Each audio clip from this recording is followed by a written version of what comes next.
Virtual reality can help enhance the learning experience and set learners up for great success on the job. It's also one of the technologies college students are learning how to apply to the training industry. But our learners do well when they are engaged in the act of learning or acquiring new knowledge or acquiring new skills. Instead of the lecture, let's put them in situations where they get to use what they've learned and see the application of it. Let's give them a safe environment where they can fail and fail and fail until they succeed.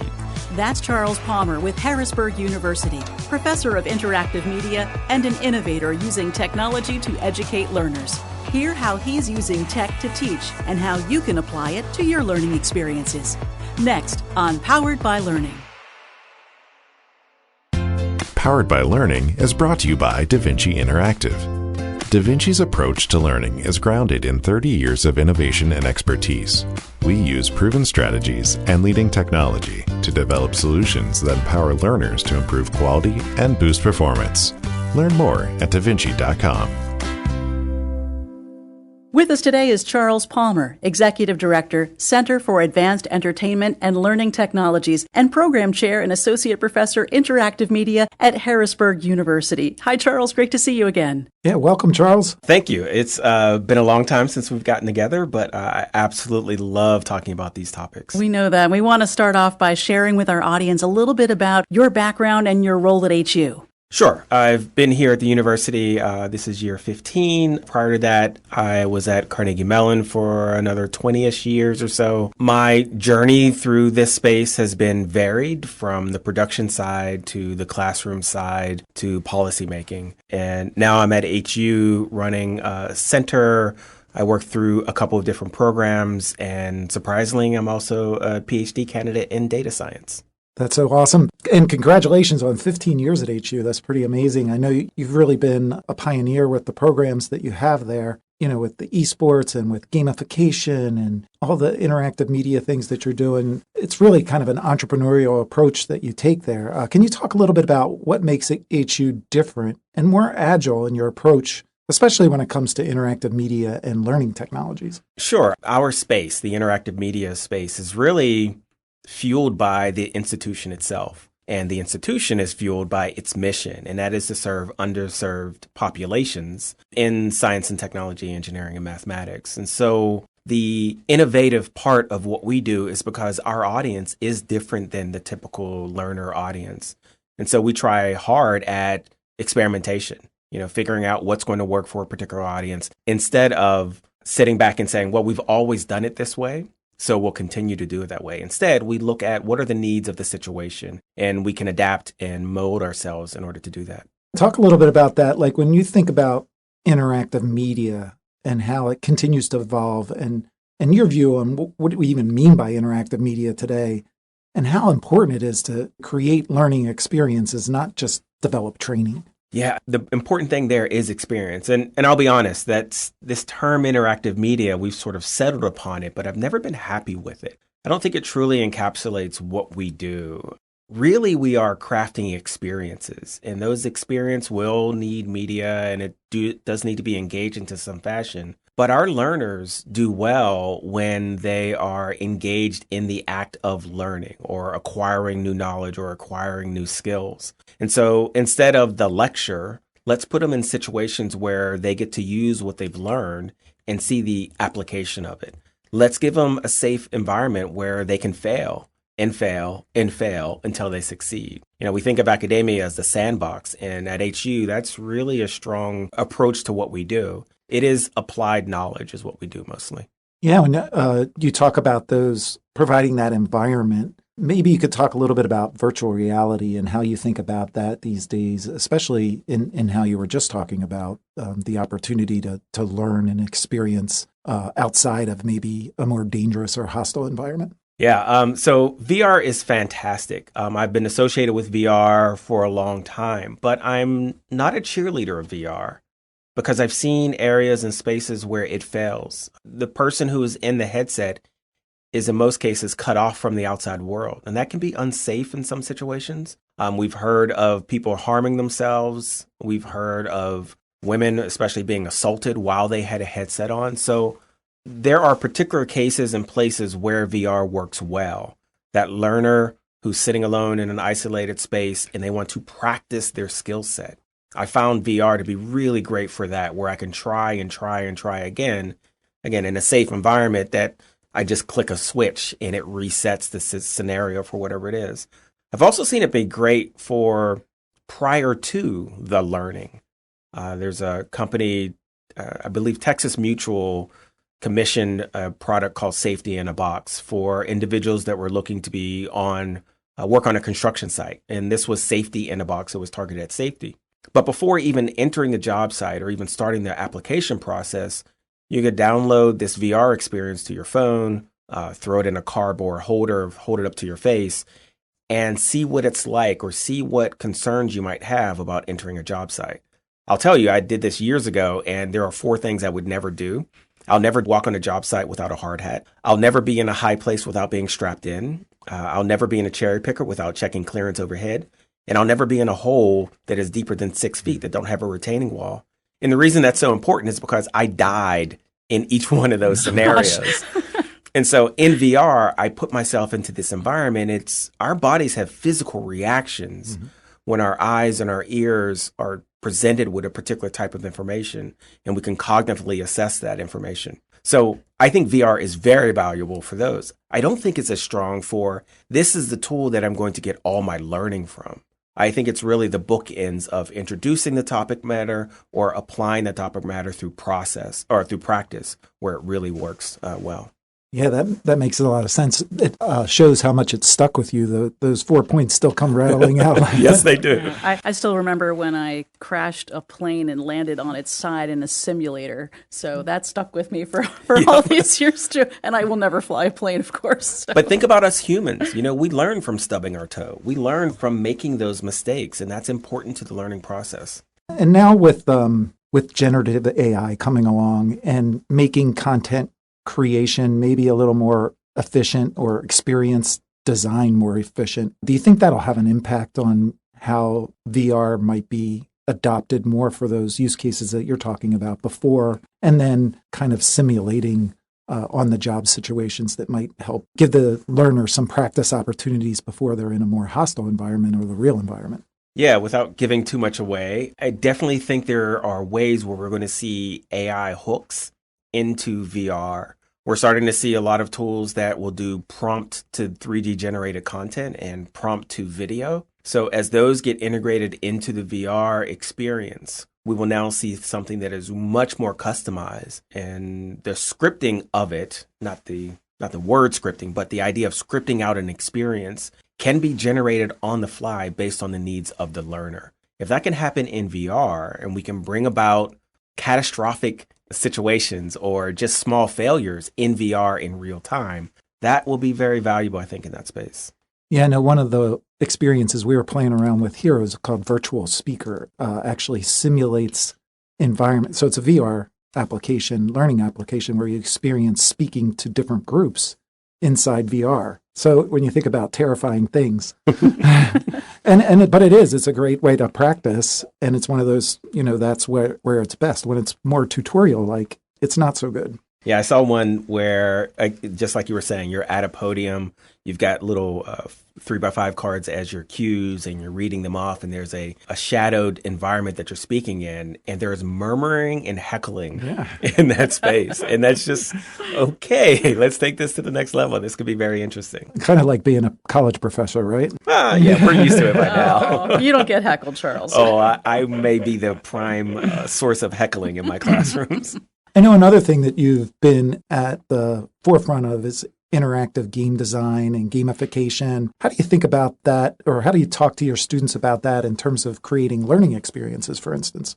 I'll be honest, my students are less about generating learning experiences and more about what is the production needed for those learning assets to be created. My students aren't the learning specialists. My students are normally the individuals that work with a learning specialist. But being in the classroom and the students understand or help them understand that there's a task that needs to be created and they need to make sure they bring about all their skills in order to do that. Whether it's for the learning specialist or for the financial advisor or for the design team that needs some other things done. Gamification fits into a number of areas. I use gamification in our classrooms. A number of our faculty do. We talk to our students about gamification, but mostly through the lens of motivation, right? What is it going to take to motivate an individual to engage with or to change a behavior in something that is designed to be made change? If I have a fifth grader, how do I create an experience where they're going to practice their math skills in a way that they will come back to it again and again and again? It's hard, I think, for an educational institution to say, hey, we're going to gamify across all of these classes, or we're going to put this policy in place that applies to every student.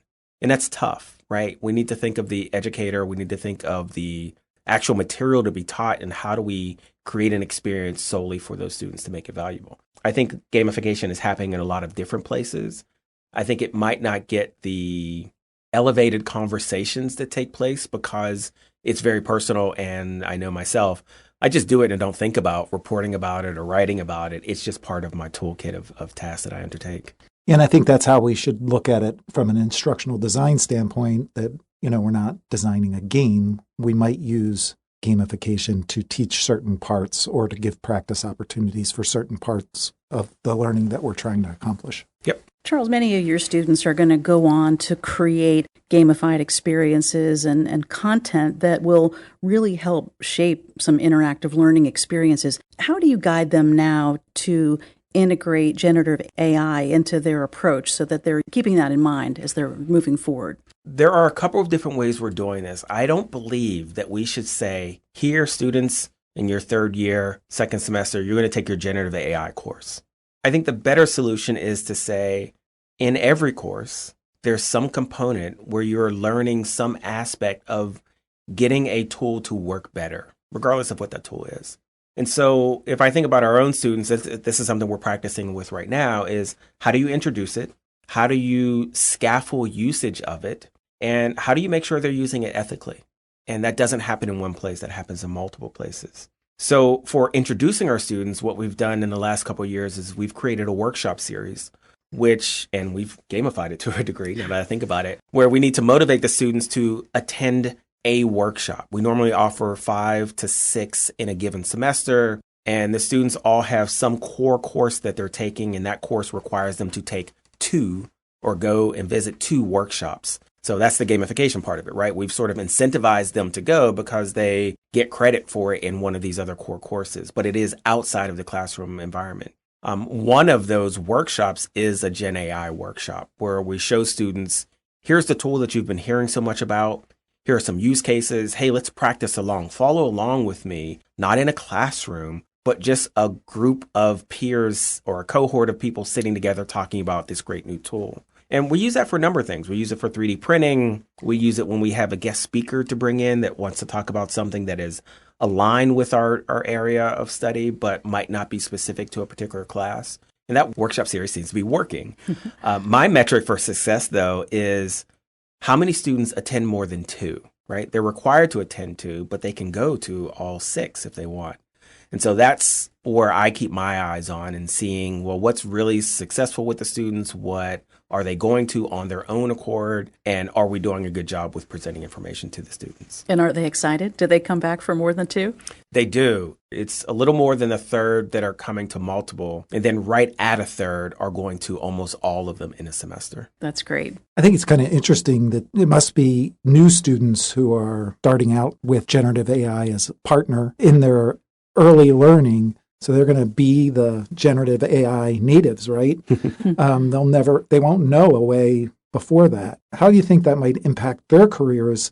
And for those of us in the field, what should we be doing to kind of prepare to collaborate with these AI natives? Wow, that's great. I have colleagues that looked as AI started popping up and saying, oh my God, the sky is falling. This is going to be horrendous. And I love talking to them and telling them, do you remember late 70s when pocket calculators came into the classroom and teachers freaked out because they said kids won't learn math? We're at the same point. This is a tool that, given proper instruction, the tool will allow the students to actually learn deeper and further than they would without the tool itself. I often, when I'm talking to faculty, will say, well, their AI instruction or their AI friend or their AI bot is really just a researcher on the side or a collaborator that can help in the process.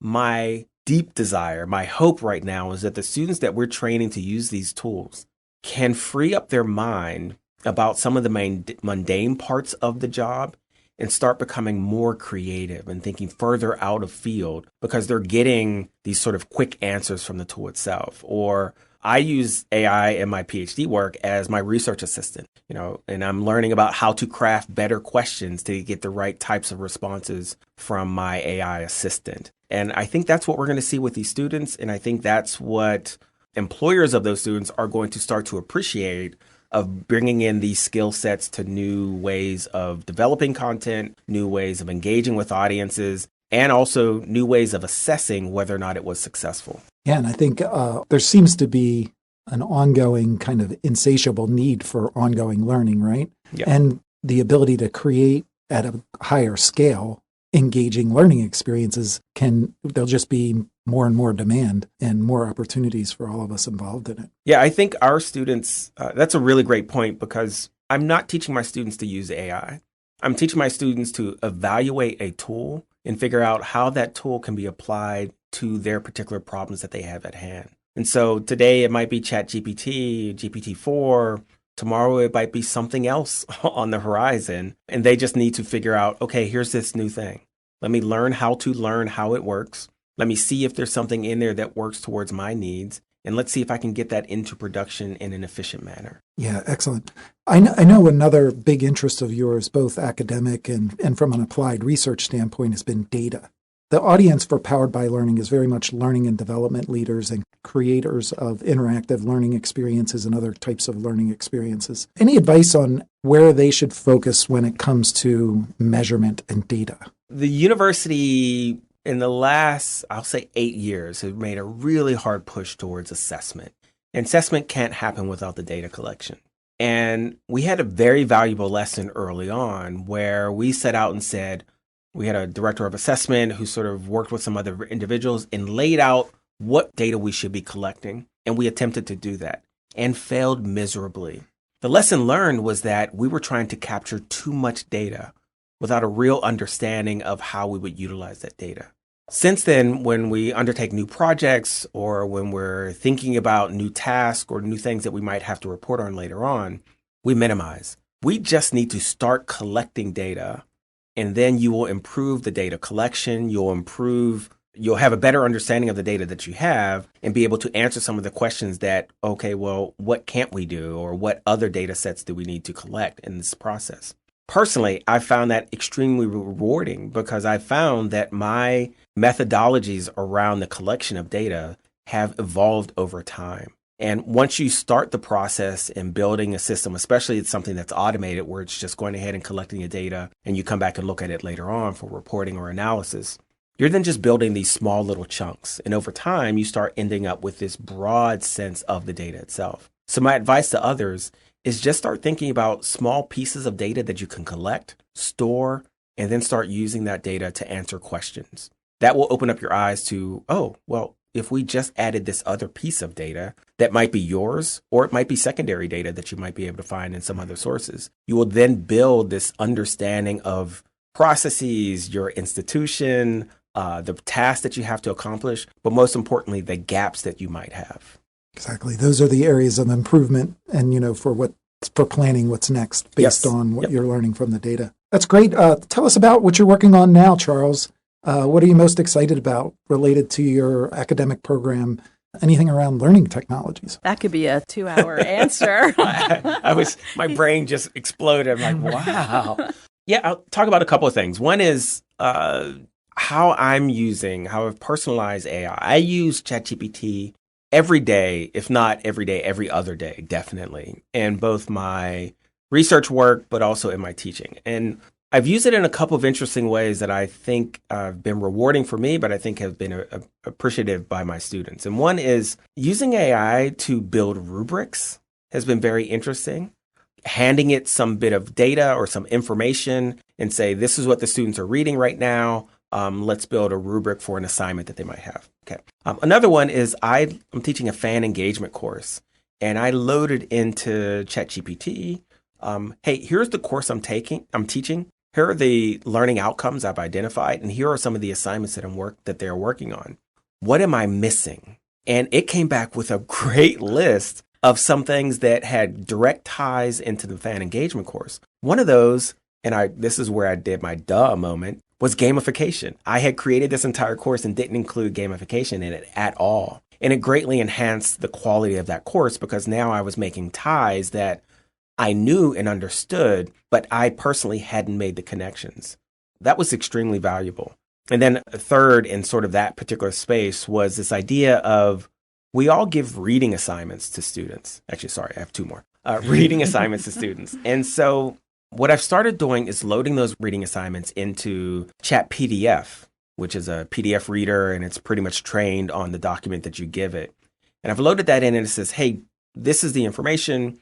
Summarize it. So I get a little summary that I can share with the students before they actually start reading the material. And that helps them sort of whet their appetite for the content.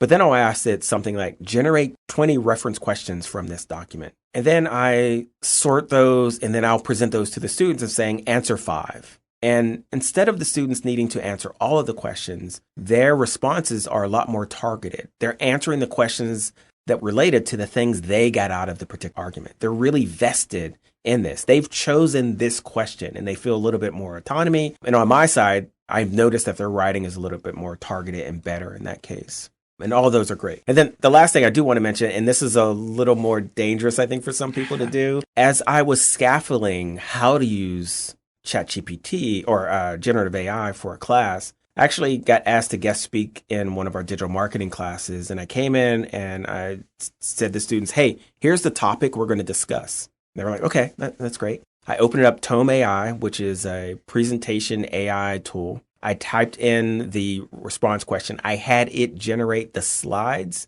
and then I lectured from that. So the students got a chance to see where the AI failed and how my knowledge of the material was able to add to that experience. I've done it a couple of times since then, but that first time it was a little frightening. But at the same time, the students learn so much about understanding, oh, here's a tool. Let's see how to use that tool. Here's someone who's using it ethically in this particular case, because we were using it in a classroom situation. There were a couple of things in there that we needed to go and find more information on. So we popped over to ChatGPT. One of the tips that I always tell the students to do is when we are asking questions about, especially about information that we don't have a strong knowledge about, I'll always ask ChatGPT to provide reliable inline citations and sources. And I found, especially in ChatGPT 4, when I phrase it that way, the tool doesn't hallucinate or I don't get weird sort of offshoot of some of the responses. I get real responses back. Doesn't want to get called out. It does not want to get called out. And when it does, I will say it's not always true. And sometimes I'll just take the title and throw it into Google Scholar. But I've noticed that it'll do things such as the author of this article is John Smith. I'm like, is it? Right.